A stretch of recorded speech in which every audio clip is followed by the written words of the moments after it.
Hello. Hi, everyone. My name is Kalia Sanders Wright, and I am the owner of KSW Social Media Management. Today, we are going to be talking about branding strategies. So, I'm going to give you four types of branding strategies, and just some examples of what they are and how to select one. Please feel free to talk to me while we're doing this because it makes it just a little bit easier for me to present. So, like I And said, I'm gonna just jump in real quick because we are trying something new. If you RSVP through the website, we will invite you to a couple of our trainings. So we want to welcome tonight Miss Jada. Wave your hands, Jada. Hi, Jada. And Miss Elizabeth. Wave your hand, Miss Elizabeth. Say hi to us. All right. Hi Okay. guys. Now I'm done. Kalia, go ahead. okay. So if you are new here, again, my name is Kalia. I am a wife. I have been married for 16 years. We have two children, a 23-year-old son and a 15-year-old daughter, and we are expecting our third in February because we have lost our minds. I am a forever student.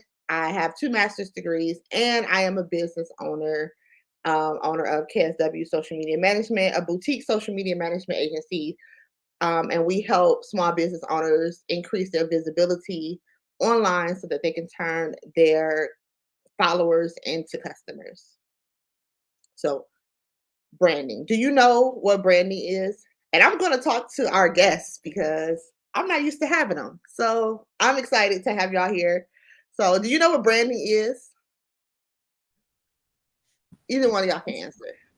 I thought you I was would asking say Dr. Pat. Oh, I'm no, sorry. you know.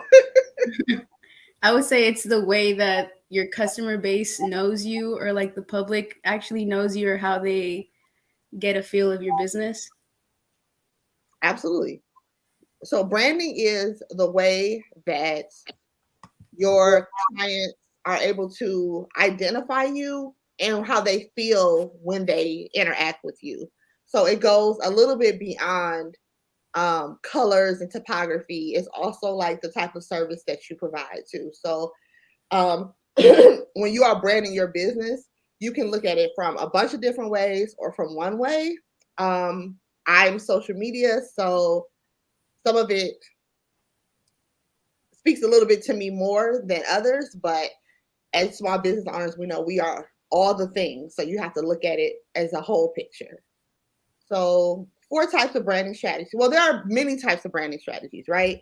But the four that I want to point out, because I always ask people, how social do you want to be on social media? Is personal branding is the first. So, who are you? That goes down to when you're marketing your business. I ask people, are you when we write your captions, are we saying I, like I am the business owner? Are we speaking in first person? Or do we say we? Because the difference in the two makes, I mean, it makes a big difference. So when you say we in your marketing, it just makes people feel like they're covered and that it's not just one person who has their back. So you want to know if your brand is you get one-on-one attention from me, I do everything, or we have you covered. So even the language that you are using is really important. And then also, but personal branding is usually for like influencers or celebrities or I don't know, maybe politicians. I would say politicians because I was in that voting line for forever tonight. So politicians, like, how do you feel? How do people feel when your name is even brought up? Like, what does that bring to them? So you want to think about that. And then product branding. So product branding is like what stands out. So the example I use is Monster Energy drinks, like or even I'll go as far as like Red Bull. Like no one likes the way Red Bull tastes, but we like the commercials because oh, you like the way Red Bull tastes? I do. That's what I saw my face. Sorry. Okay. when the before you like the flavors or the original ones? The original. You do? Yes. Y'all don't like the I'm original? judging you. I'm sorry. But okay, well, some people like the way Red Bull tastes. But before we even knew the way it tastes, we knew that it gave us wings. And we knew that when we went into the store, we wanted wings because we were tired. So that feeling that you had or that was promised is what made you reach out for that. Even Monster, like Monster tastes a little bit better to me, but I usually pick it because I like the cute cans. The cans are better looking for me, right? It's just so it's more appealing. So what stands out about your brand or your packaging that makes people constantly want to come back to it? I always use candles as an example because a lot of candles can smell the same, but when you think about when you want a candle in your house, you want one that also has pretty packaging because now it's part of the decor too. So you want to think about what can you do to make your product stand out and what makes it like, oh, that is a KSW candle, right? So, and then service. So we talked about how you want people to feel a certain way when they interact with your brand. So again, I'm a little biased. I do not like Chick-fil-A, but people go to Chick-fil-A because they say that the customer service is amazing, right?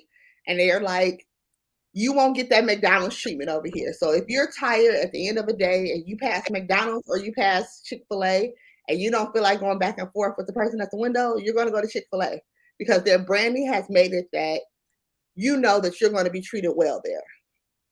So when you are thinking about your branding and your service, like what things can you do to stand out? Everything is really to stand out, right?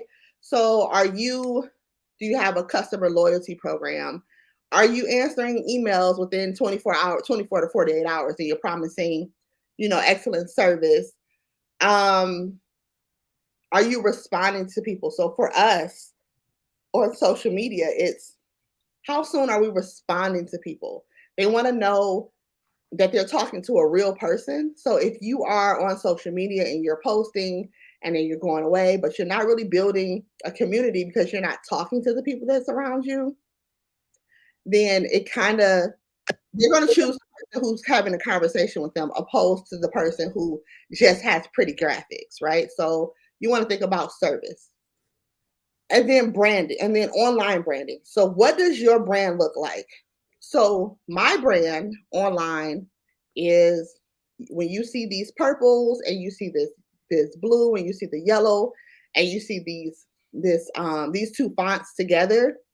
If you are someone who follows us, when you're scrolling through social media and I have those 10 seconds to catch your eye and you're a fan of me, you know that's a KSW post. Let me see what Kalia is talking about today. Opposed to when you see people on social media who screenshot someone else's post and then post it on their page, and then it just kind of looks like a mess, right? It's just like, oh, maybe you liked it, so you reposted it, and that's fine. But Canva is free. Recreate it with your own colors, your own fonts. And then if it's something, I'm not saying steal somebody's anything, but most quotes have been used forever around from anyone. Just make it your own so that your audience starts to know when you are building out content, because you don't want them to be scrolling and pass something that's important because it could have been from anyone. And then how to select the best branding strategies. So any of these online branding, service branding, product branding, personal branding, I feel like they all go together. So when someone comes to me and they want social media management services, we talk about all of this because it's all important. Do you have crappy photos? I'll tell you that you need to go do a photo shoot, right? I'll give you a photographer or something like that. Like I said, the I versus we, or some of the language. So like I have a client who is her brand. she describes it as we're classy, but we curse a little bit, right? So when we are writing for her or when we create for her, we know our boundaries and we know that people are comfortable with this brand because they speak this language too. Now, if we came in and we started using the Queen's English and just kind of throw it all away, she loses what she has. So you want to think about like all of it. All of that goes together. What language are you using? What are your products looking like? What does your customer service look like? And then what do you want it to actually look like? So what are the fonts that you're using? So one of the biggest mistakes I see is people switch up their fonts a lot. Like, oh, I like this. I like the way this looks, but what does that mean? It's no continuity to it. So you kind of have to pick one and just stick to it so that your page can your social media channels can look the same. Do you have any questions so far? No. No. Oh, okay, go ahead. Uh-oh, you froze. I had to come off from mute. All right. So what I'm understanding you to say then really is knowing who your audience is. And by knowing who your audience is, then you can, or the audience you're trying to attract, then that's for them. You can't get everyone because you have a specific target. Absolutely. So when you try to get everyone, you're going to get no one. Especially when you're marketing on social media, because again, how social do you want to be? If you're talking to everyone, no one feels that personal touch. And you really want to, even though, you know, it's a million brands out there, you want to feel special, right? And that's why when we tell our clients, like, when you're responding to comments, like, you don't want to use something that's like cut and paste. You want to be like, when you're interacting with other people, you want to say, like, thanks for asking that question. And by the way, some kind of compliment so that they know that they're talking to a real person and that they're building some type of connection with you. But absolutely, you're right. You need to know who you're talking to. Do either of you have a client avatar? Do you No. have a offer? No? A client avatar? Yes. Do you know what that is? No. So a client avatar is the persona of who you're talking to and who you want to sell to. So my client avatar, her name is Veronica. She's 36 years old. She is a mother and she is a business owner and she does not have time to waste. So when I am talking to Veronica, when I'm building content, when I'm writing emails, when I'm writing posts, I am talking directly to Veronica. But Veronica could also be Selena, right? But in my head, if I'm always talking to Veronica, I'm going to catch everyone who's like her. So if you break that down, that'll help you. So that's why you defined your brand identity. So I don't know if you want to screenshot these questions. What is your what are your company's mission and core? What are you trying to do, right? If you could describe your company in 3 words, what would it be? What do you want to be known for? What kind of difference do you want to make? And what do you want it to look like visually? So those are things that you just always think in the back of your head. Like when you're creating, when you are product testing, does it fit with the answers that you gave? And it's okay if you change your answers, right, as your business evolves, but you have to have somewhere to start. And then you want to define your brand's audience. So this is where Veronica comes in, right? So you want to know where are they located? So I specifically want to help Black women entrepreneurs. That is part of Veronica's persona. If I happen to catch like a Todd or a Jimmy or whatever, that's cool. But my goal is to reach Veronica. And I'm okay with that. And then you want to consider your industry. So for me, I have a service-based business. But if you're a candle maker, you're a product-based business. So your brand can't mirror, well, your brand shouldn't mirror anyone's, first of all, but your literal strategies can't mirror mine, because a service-based business and a product-based business just have to handle themselves differently. So like my customer service, people have to know, like, and trust me before they come to me and want to sign a 4-figure contract for a social media. They want to know that I know what I'm talking about. They want to know that I can understand their language so that I can speak to their other clients. So I can speak to their clients. But a candle maker, you have to convince them that it smells good, that it looks good, and that it's something different about this candle than the ones that you see in, I don't know, Victoria's Secret or Bath and Body Works. Yeah, let's say Bath and Body Works.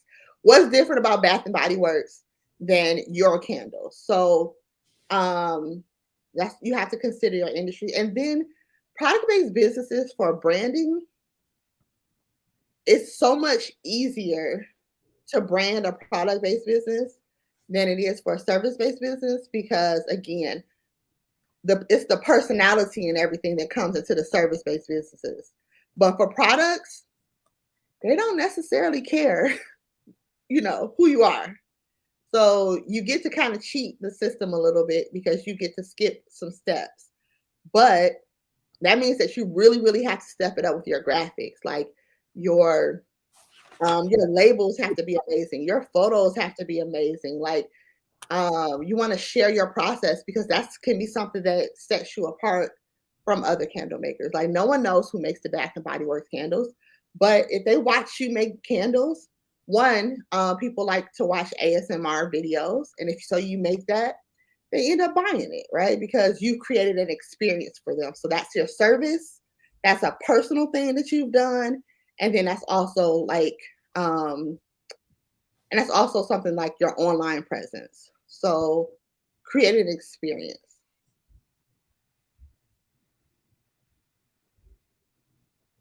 I skipped over a little bit because I went to visual content already, but with your website, with your social media and your website should look like your prices.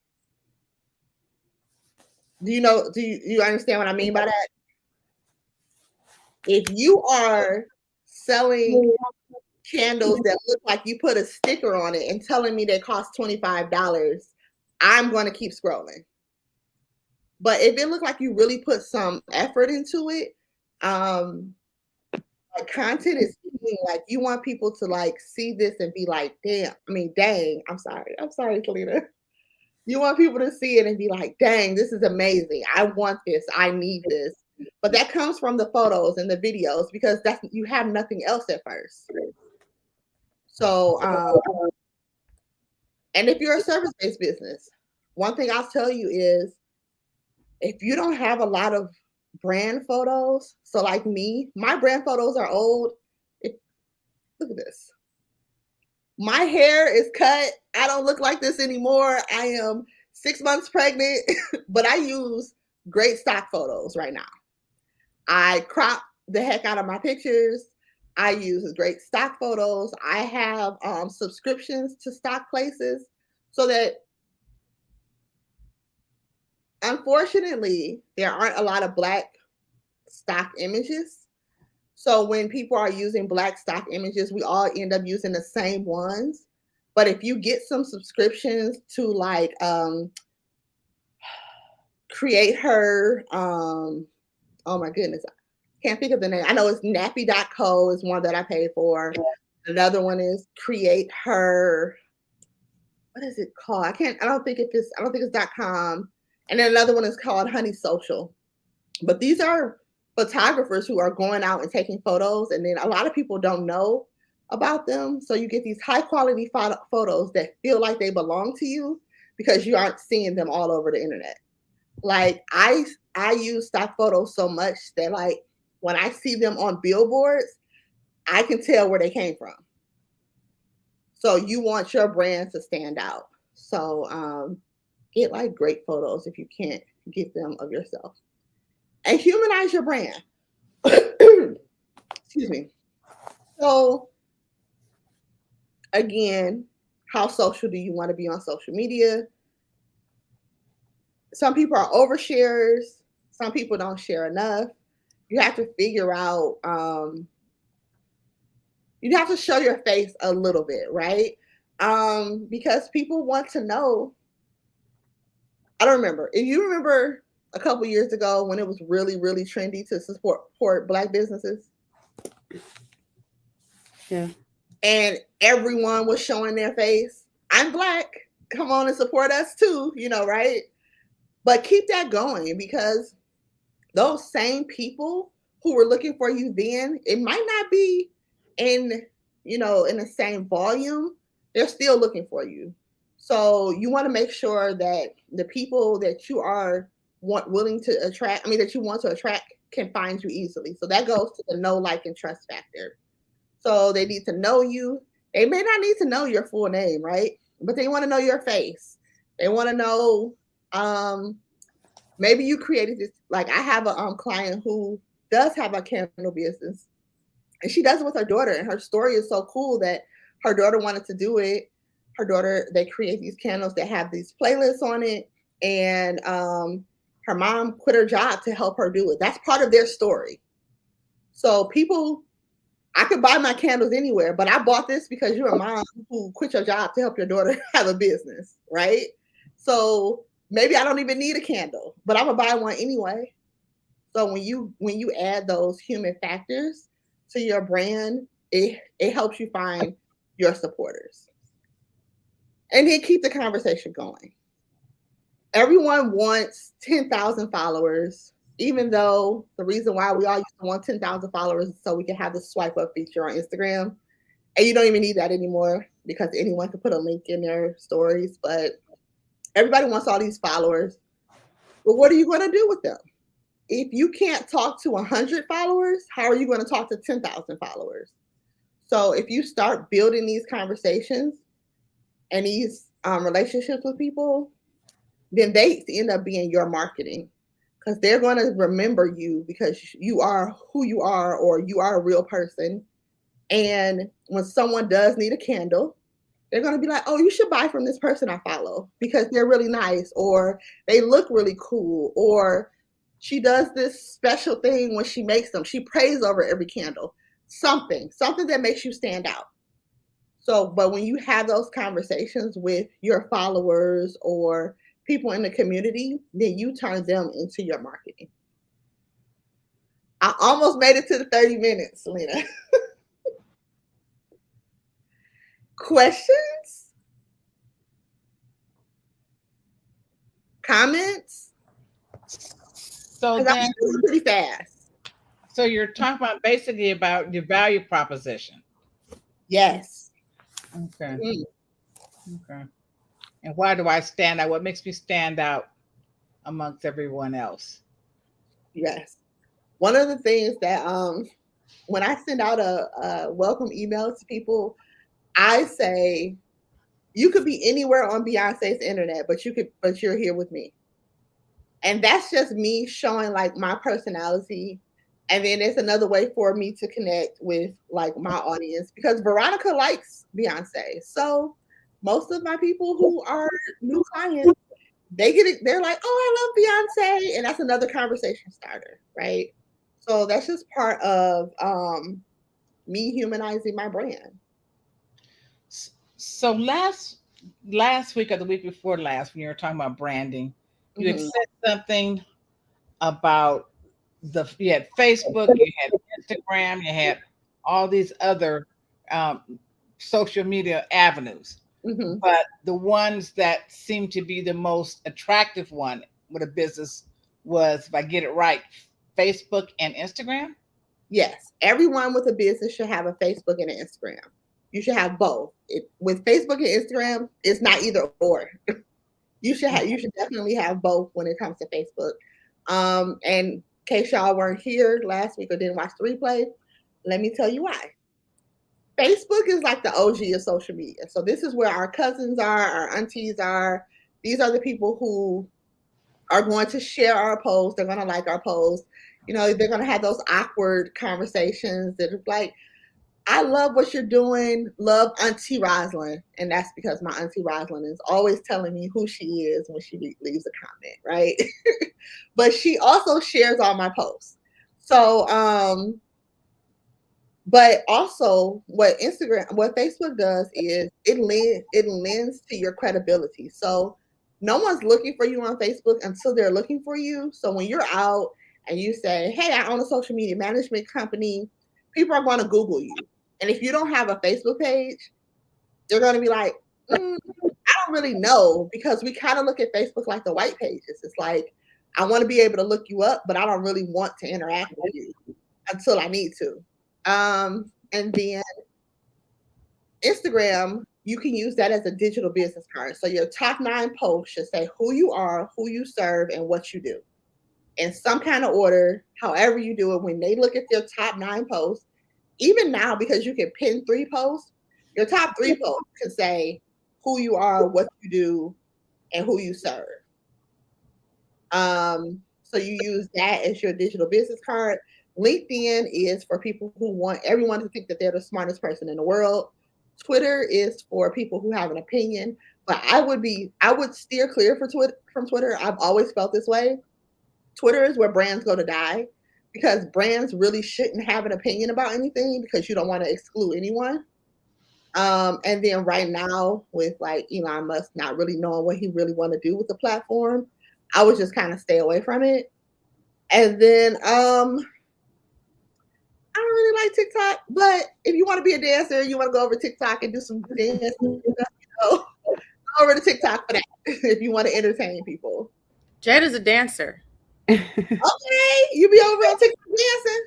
No, I dance professionally, so but I need to pick up the TikToking, so on my list. I'm a TikToker.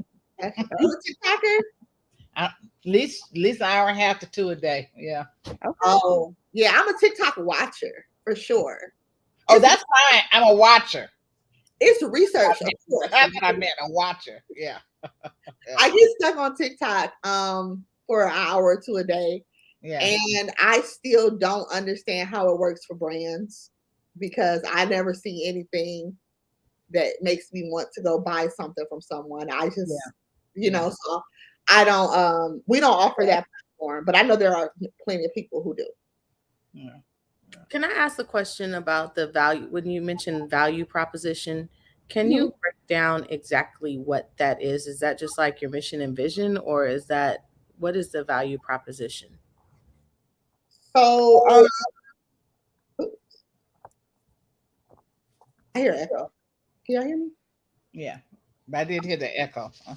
Okay. So yeah, it's your mission and vision and what sets you apart. So yeah, I had to look it up so I can say it right. Because I can explain it to you in layman's terms. It's basically what sets you apart from everything else, right? It is the value you add to the people who are buying from you or using your services. Why do I want to come to you versus going to someone else? Huh? Absolutely. Yeah. Okay. Thank you. So as a business owner, if I wanted to sell a service, where do I go to post to sell? So Facebook, Instagram, depending on what the service is. If you are a coach or if you are a consultant, I will also say you need to be on LinkedIn as well, because those are where the decision makers are. But if you are if you're selling a service like mine to new business owners, Instagram and Facebook is a great start. I really, really like Instagram, because Instagram, I can reach out and touch you. Facebook, I have to wait for you to touch me. And I don't like that. I want to be proactive. I like to scroll on Instagram and look for all my Veronicas, look at their page. You look like you kind of need our help. Slide in the DMs like, hey, this is what we have for you. But on Facebook, you can do that with the new pages experience, but everyone doesn't have that yet. So you can't really what is it called? It's called Pages. So they've turned Facebook business pages into looking like personal pages now. But everyone doesn't have it because a lot of people don't like it, so they're not sure if they're going to like really do it that way. But if you have the pages experience, you can go out and touch other brands. But as a business page administrator, I can't go on Selena's page and comment on her page and say, hey, I like what you're doing. I would have to do it from my personal page. But if you're on Instagram, you can reach out and actually touch people. Okay, to finish my question up. So if I'm a business owner and I want to sell my service, is there a cost on Facebook to do that? If you run an ad, it is. Okay. All of the social media platforms are free right now. Okay. But if you want to run an ad, then yes, you can put some dollars behind, what you're pushing. Okay. I'll talk to you later on. I have some other questions. Thank you very much. And I have a question. So earlier we mentioned the product photos and content should reflect prices, but if you're a service-based business, should you be reaching more for like testimonials? Yes. But your website and your photos and everything should be still up to par.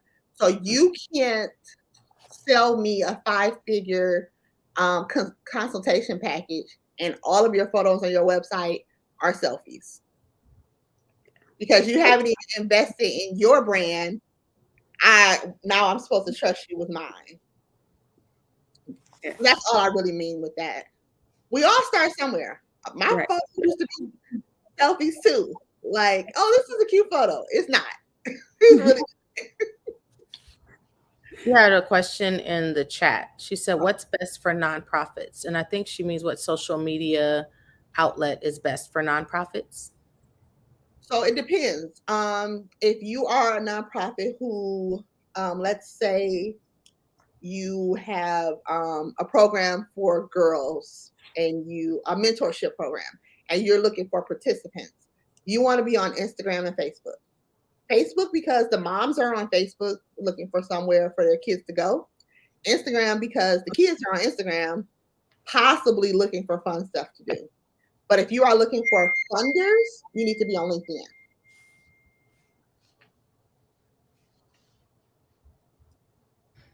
I hope that answered your question, Miss Carol. And if it didn't, I'm sure you will put a follow-up in the chat and we'll go back.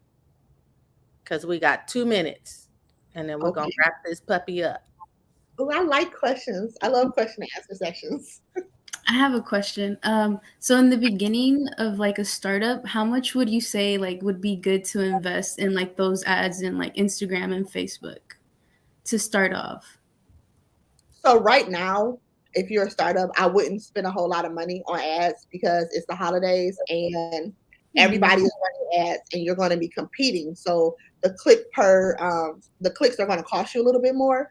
But honestly, when I run ads on Instagram or when I boost posts on Instagram, I do $5 a day and it does pretty well. You just have to know who you're talking to and how to target them. Yeah. And then once you know who you're talking to, then you can up your budget. But honestly, for me, when I run an ad on Instagram at $5 a day, I end up turning it off because we are a boutique agency. So if I reach 100,000 people, we can't serve those people. We can't serve 100,000 people. So once the calls start coming in and it becomes overwhelming, then we cut it off. So $5 a day is a really good thing to start with. Okay, awesome. Yeah, so it exceeds your expectations. Yeah, exactly. Awesome. Okay, cool. Thank you. You're welcome. I'll be scheduling a consultation with you. Oh, okay.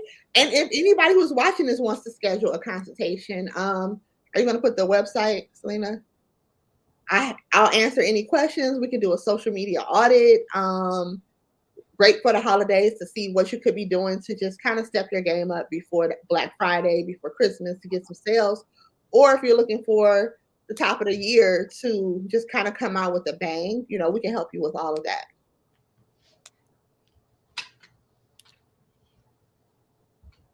And you don't have to book a call because you want to book our services.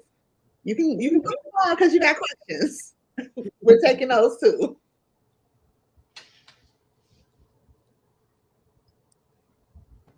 All right, I'm gonna let you go ahead and wrap up. We're 20 seconds over.